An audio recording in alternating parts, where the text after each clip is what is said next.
Mila da bibiyayya a rayuwa jigo na aure yakan zama. Kin mance kauna da shakuwa aure nake so ba kyaki ba.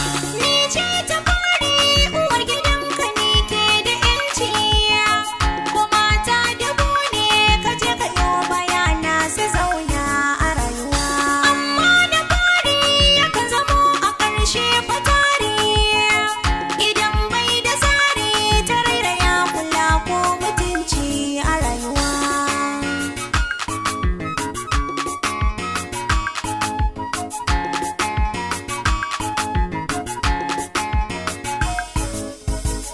Na baki dukauna kika rusa tsarina, kika bar biyayya na ƙarshen bayani na aure ne burina. Baki canza hali ba, baki mun biyayya ba, baki ɗau nasiha ba, karki ga laifina na baki hujjana.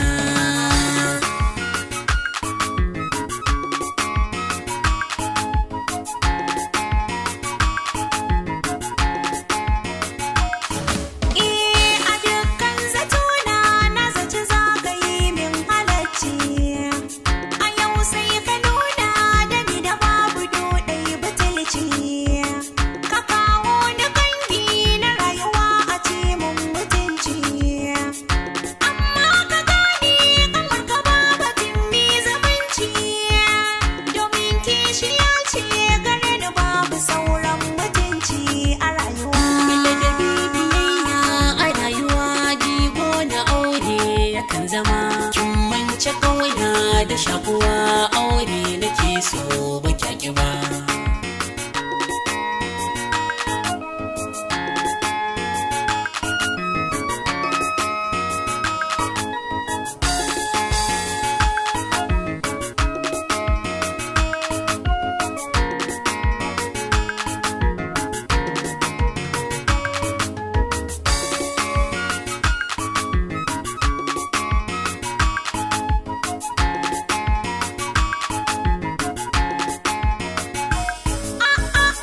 Idan kai hawaye a baya yanzu ne za na share, a wanke a kai ne gidanka ba batun so ya kare.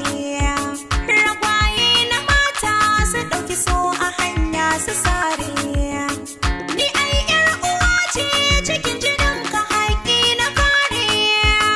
Shige gaba na bika ni bani so na hango fushinka a rayuwa.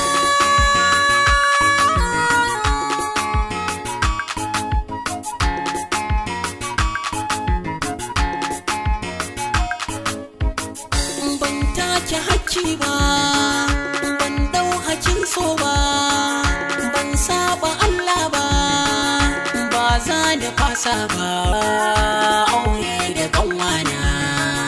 Ni ce ta fari uwar gidanka ne ke da yanci, kuma ta dubu ne ka je ka yi bayana su zauna a rayuwa. Mila da bibiyayya a rayuwa jigo na aure yakan zama.